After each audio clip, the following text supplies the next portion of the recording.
I definitely stumbled a lot in that first year or two. There were some lows for sure as I was figuring out what direction to go in. I swear I switched directions probably like 5 different times. I just kept pivoting until I finally found something that stuck and something that felt good to hold on to for the long term.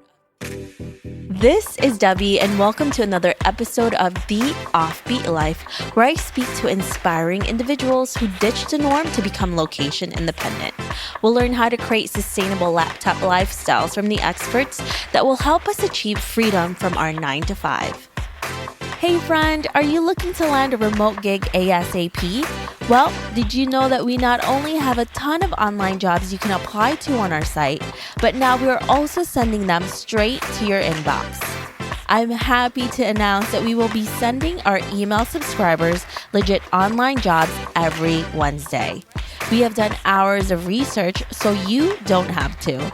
If you want to be the first one to hear about the remote gigs we find, go to theoffbeatlife.com to subscribe.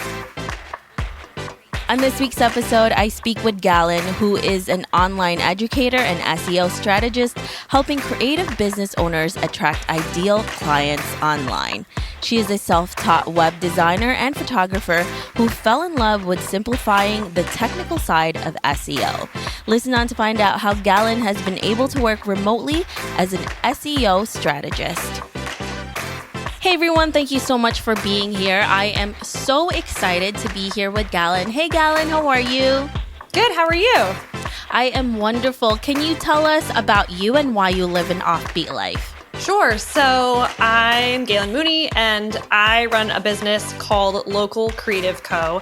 And I help small business owners build a better website with Squarespace. And I also help them with search engine optimization. And I work with business owners from all over the world. So it's really neat. I get to work remotely and get to help all different types of business owners grow their business through their website and through search engine optimization. So it allows me, again, to work from wherever.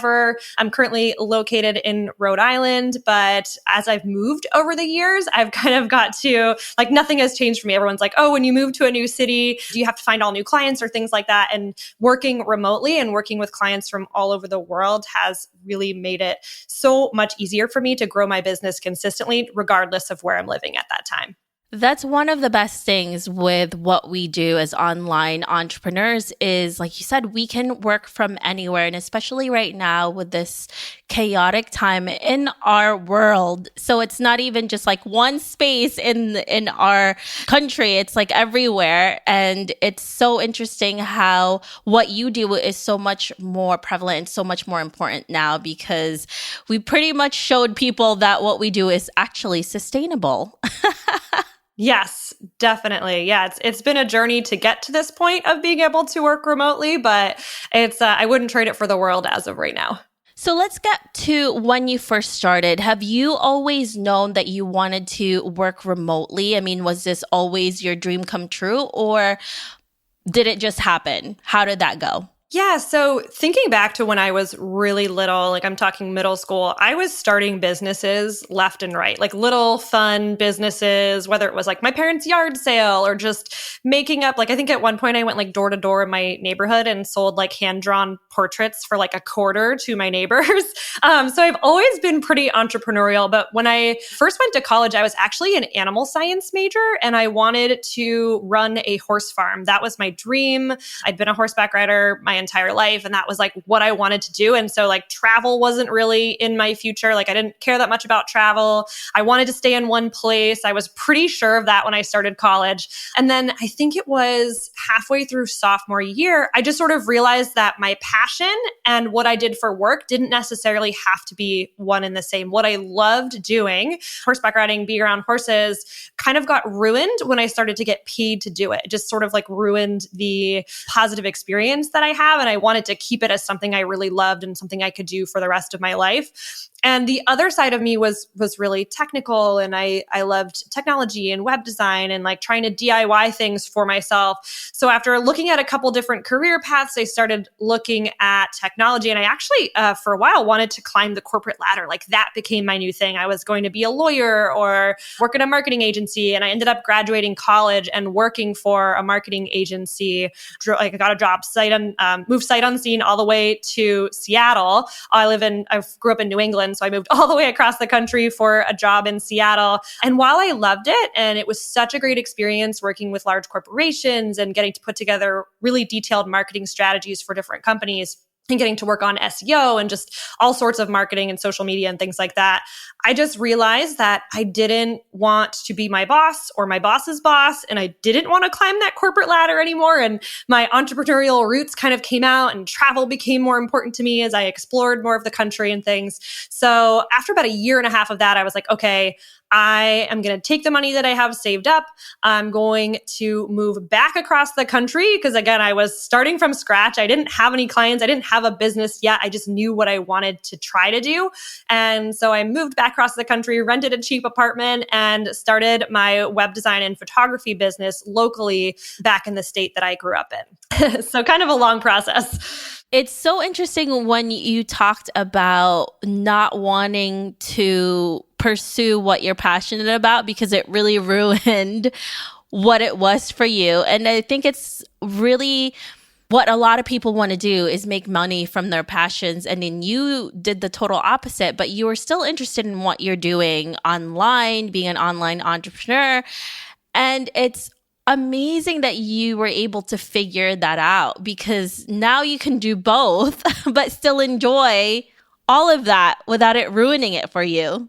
Yeah, definitely. I started to get burned out on horseback riding and everything because it was just something I had done 6 days a week for like 10 years.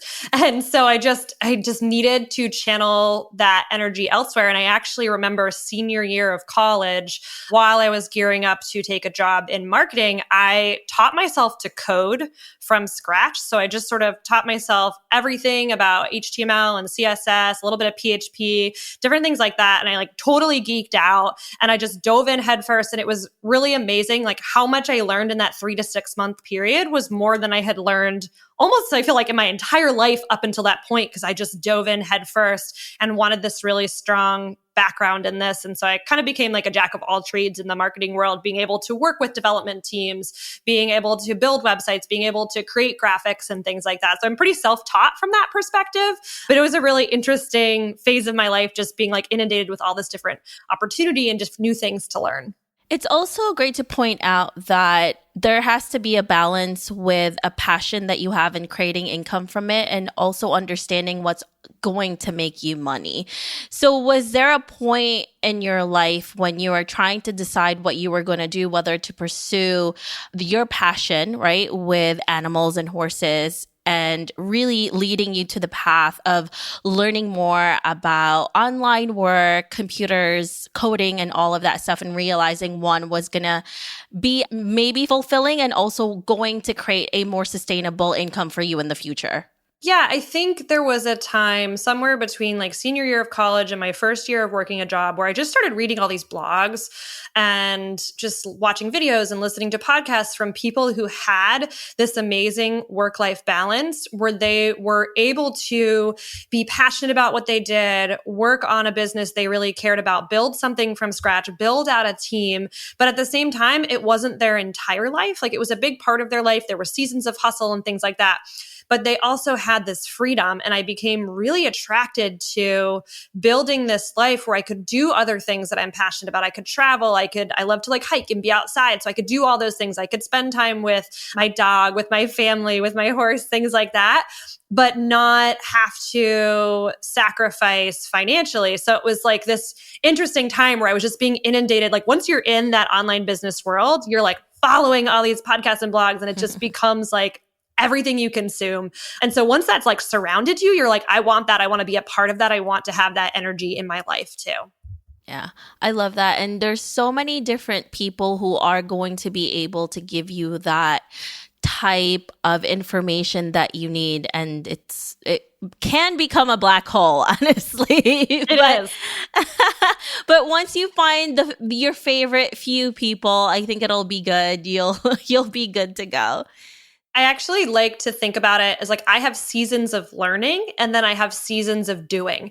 And if I catch myself spending too much time in a season of learning, I have to remember that like, okay, it's time to shut off the faucet of information and start putting like one thing at a time into practice. And that has helped me grow so much because for a long time I was just consuming. And like you said, it becomes overwhelming and there's like so much information. It's hard to decide what direction you want to go in. So I definitely struggled with that, but now I can catch myself if I find, okay, I'm just learning too much and I'm not actually doing, I got to turn off that information faucet and go straight into the action phase. There's only so much that you can learn before you actually have to do it, right? And I think we are just paralyzed with all the information and it gets too overwhelming, like you had mentioned, and just start taking action if you're at that point right now. We're telling you, just do it. Just take that first step. Do it. When you were preparing for this journey and you finally realized that having your own online business is what you really wanted to do, did you have a what now moment after finally realizing, okay, I'm going to step back with this and pursue this full time? What was that like? Yeah, so it was a really interesting time. I'm pretty open with, I was just out of college at this point, like a year and a half, and I was pretty open with my family. I remember talking to my dad and saying, I want to start my own business. Here's what I want it to look like. And I still to this day don't think my parents totally understand what I do, but like they knew that my parents are entrepreneurs. And so I knew that I wanted to start my own business. And I remember talking to them and they were like, you should really stick it out for another year at your job, get some more experience, save a little bit more money, and then go do your own thing. And I remember saying, I'm about to have a review with my boss. I know that I'm going to get some sort of raise. I had a great relationship with my boss. Like it's just, that time of the year where you start to get, you have your annual review, they're going to give you raise, whatever. And I didn't want to hear what the new amount of money was going to be because I knew the longer I stayed at my corporate job with that paycheck, with that like cozy, reliable income, the harder it was going to be to leave. And so I remember taking that advice from my parents into consideration and just saying, you know what? I have very low overhead right now. I have a little bit of savings. I am going to just do this. I'm going to leap and hope that the net appears because I just didn't really know what it was going to turn into, what it was going to look like. And in reality, I didn't have a great plan for what it was going to look like, but I had built a website at that point. I kind of knew what my brand was, and it's morphed a lot since then, but I just sort of leapt into the unknown, hoping that it would work out. I always think about it this way, especially for people like us who have no children yet, who have not really a huge responsibility in our hands.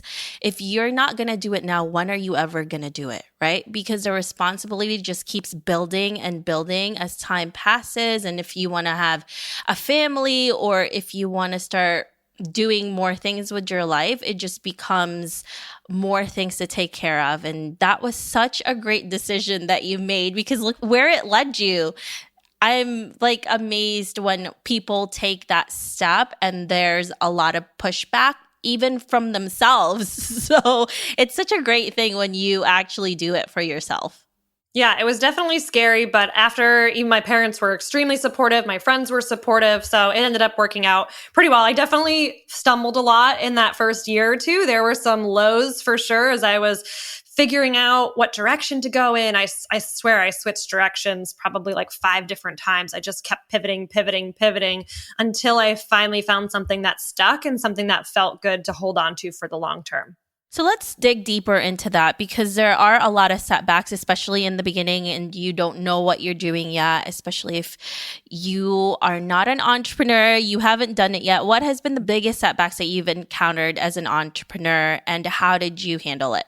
Yeah, so I always consider myself a jack of all trades. So I'm self-taught web designer. I'm self-taught in terms of SEO. And yes, I had some like work experience in corporate America doing that, but I loved so many aspects of technology. I loved coding. I loved personal branding. I loved design. I loved SEO. Like I liked all these different things.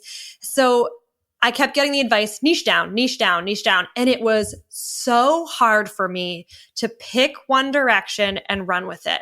I just kept picking a direction and saying, this doesn't feel good. I need to pivot. And then I wouldn't ever really let it set in.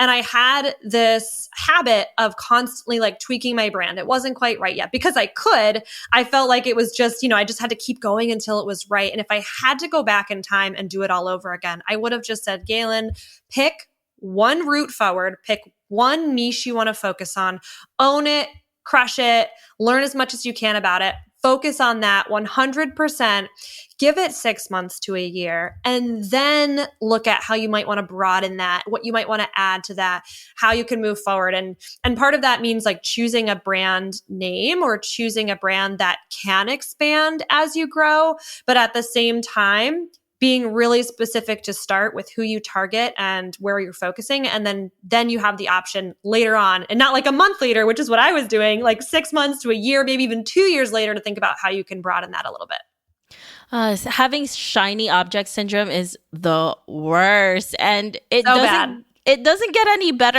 as you grow your business. Even now, it's like, oh my goodness, what should I do first? With the products that you're trying to put out to your clients, the services, there's so many ideas running through your head and it's so hard to choose it.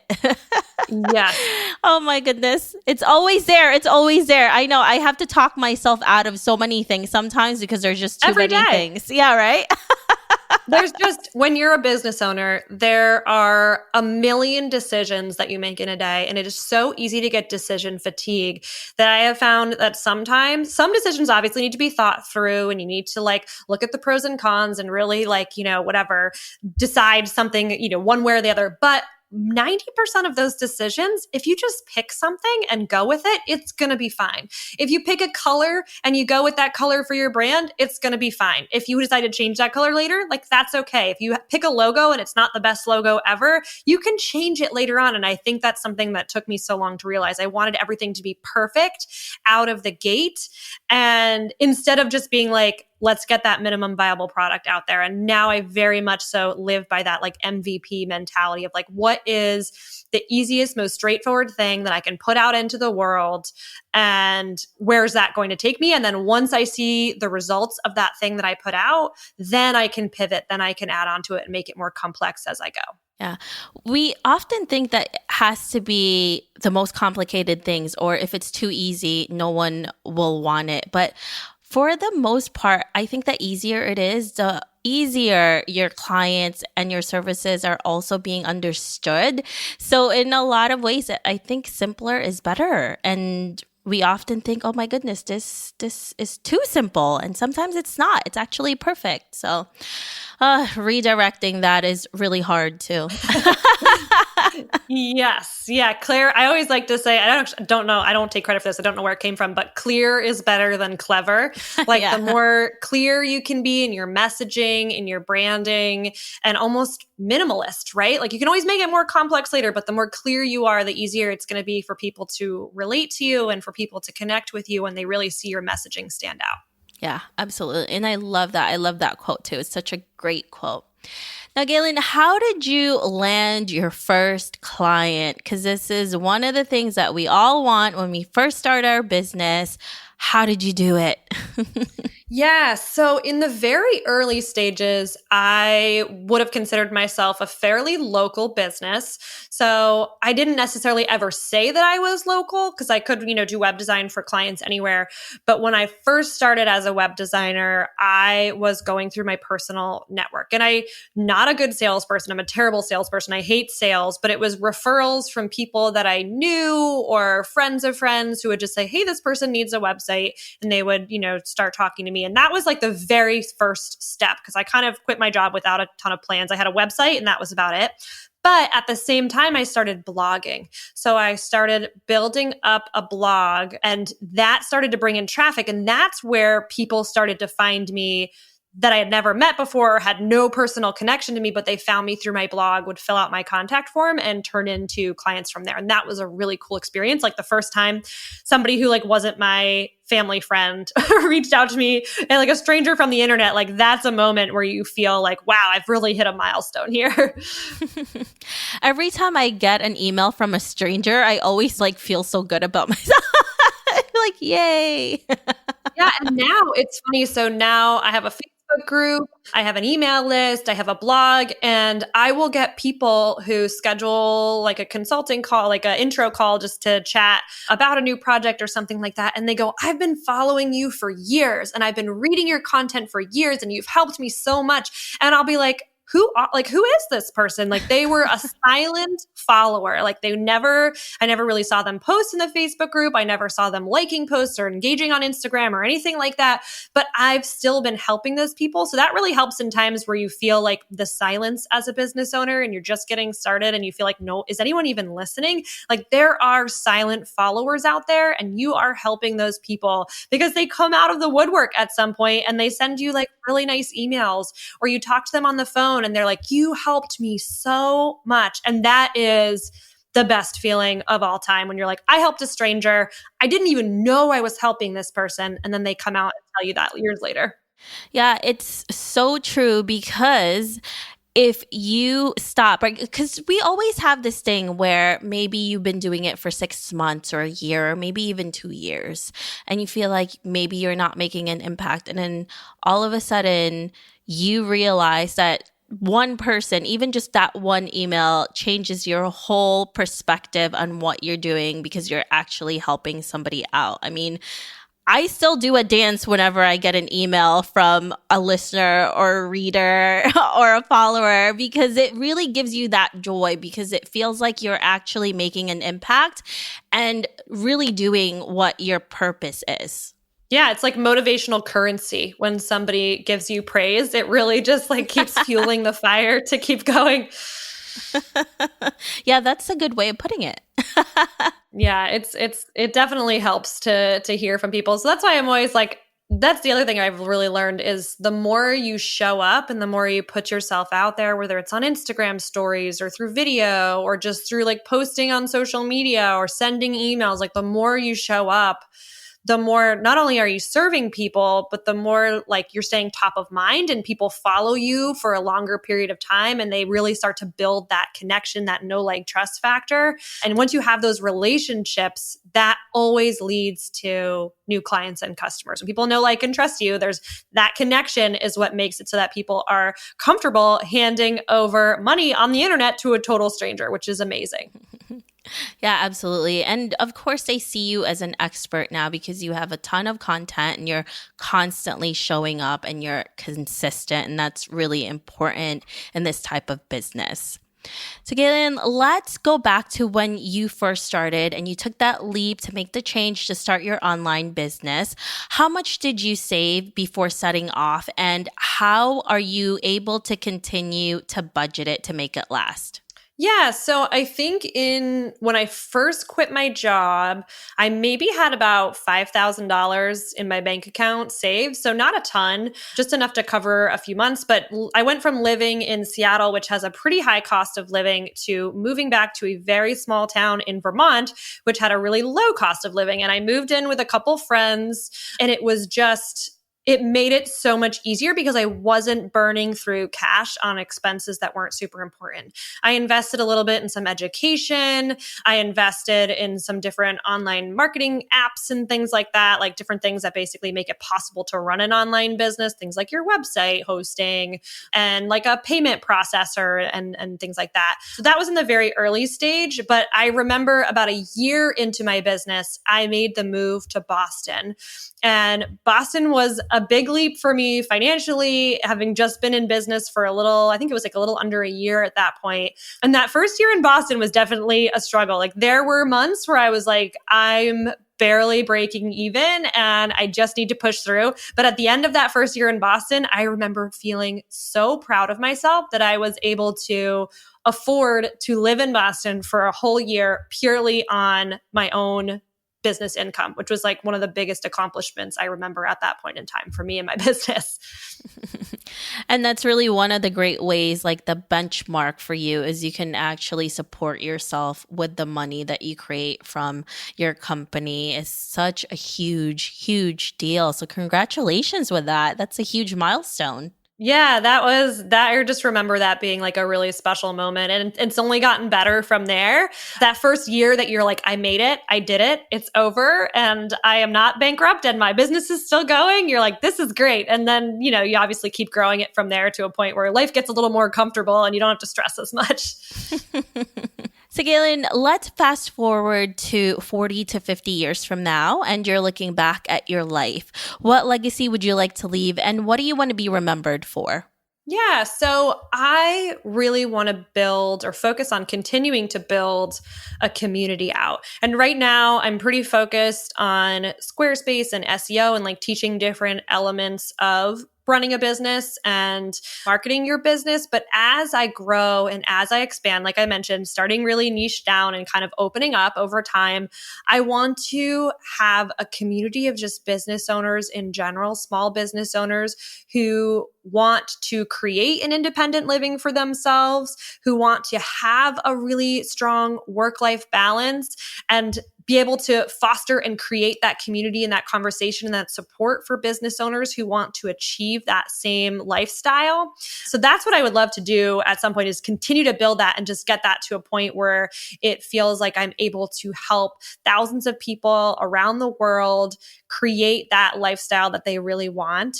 And then I also want to be able to just like enjoy life as I get older too. I don't want to wait till I retire to do all these things that I've dreamed of doing. I want to be able to do them as I live throughout my life instead of saving all the good stuff for once I turn 65. So at the same time, I want to be able to create a lifestyle that allows me to do that thing and then help other small business owners achieve that as well through different marketing strategies. I really love your niche, Galen, and we're also going to be talking about that for your extended interview and how others can attract their clients using SEO and also how to use Squarespace to be able to do that. So that's going to be really great. So are you currently working on anything that is really exciting to you? Yeah, so I have my signature course. So I guess I can share a little bit about my business model. Basically, right now it's sort of split half and half. I work one-on-one with clients, not all the time. Like I have a pretty limited selection of clients, but I do web design and I also do some SEO consulting as well. And then the other half of my business is online education. So I have online courses. My signature course is called Creative SEO, and that is all about SEO specifically for Squarespace, because I found that was a huge gap in the market and something a lot of people really wanted to be able to learn step by step, do it themselves. Like Squarespace is a great DIY platform. So people want to be able to DIY the SEO for their site as well. So that's what I'm really passionate about, is growing that online education piece of my business. And that is the most scalable part of my business too. And it's just so rewarding to get to work with business owners and to see them get results in my program. And that's what really like makes my heart sing. So that's what I want to focus on more and grow that through, I launch it about twice a year. And then I also have an evergreen funnel in the works as well. Perfect. That's so exciting, Galen. I'm so excited for you and to see where it's going to lead to further out on the road as well. So if our listeners want to know more about you, where can they find you? Sure. So at localcreative.co, that's our website. We have a ton of free resources. I have a free SEO checklist there, as well as some other SEO templates and things that you can download. And on Instagram, we're also at localcreative.co. That's a really fun place to come say hi. I'm on stories all the time. And then we also have a Facebook group, which you can find on our website, localcreative.co. And that's just our community. That's where we're really building the community. That's where we offer support. We do lots of fun educational videos and things like that. So yeah, that's where you can find me. Awesome. Thank you so much, Galen, for being here with us. I really appreciate it. Thanks for having me. This was fun. I hope you enjoyed this interview with Galen. Make sure to visit theoffbeatlife.com. Again, that's theoffbeatlife.com to get the extended interview where she shares how to build your online business using Squarespace. Hey listeners, have you ever thought about starting your own podcast? Lucky for you, I have created a new site that will help you learn how to launch, grow, and monetize your own show. I offer one-on-one mentorship programs, and I'm launching an ebook, How to Create a Profitable Podcast, that can help you take your podcast from hobby to profitable business. Visit howtocreateapodcast.com to learn more. Again, that's howtocreateapodcast.com. See you there. Hey listeners, thank you for listening to this episode, and I'm so thankful for your support. I would love to hear your thoughts on this episode and get suggestions on guests, topics we can discuss, and so much more. Feel free to reach out at hello@theoffbeatlife.com and let me know what you'd like to hear. If you like the show, don't forget to give us some love and review on iTunes. Thank you again for being a part of this journey, and I can't wait to hear how your location independent story will unfold.